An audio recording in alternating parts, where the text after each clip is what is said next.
350 million ডলারের অবিশ্বাস্য record মূল্যে অ্যালভারেজকে দলে নিয়ে চমকে দিল বার্সেলোনা। দর্শক, ফুটবল বিশ্বে এবার যেন বোমা ফাটাল বার্সেলোনা।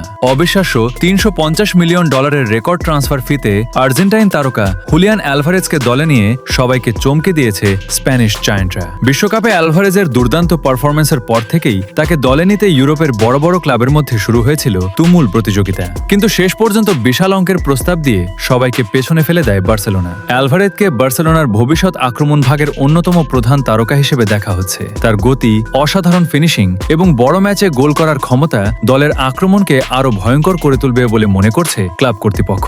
বিশেষ করে লামিন ইয়ামাল ও অ্যালভারেজকে একসঙ্গে মাঠে দেখার অপেক্ষায় এখন বার্সেলোনার সমর্থকরা। রেকর্ড ট্রান্সফারের এই খবর ছড়িয়ে পড়তেই সামাজিক যোগাযোগ মাধ্যমে শুরু হয়েছে তুমুল আলোচনা। কেউ বলছেন অ্যালভারেজের আগমন বার্সেলোনার নতুন যুগের সূচনা করতে পারে। এখন দেখার বিষয়, বার্সার জার্সিতে মাঠে নেমে অ্যালভারেজ কি এই বিশাল ট্রান্সফার মূল্যের যথার্থতা প্রমাণ করতে পারবেন।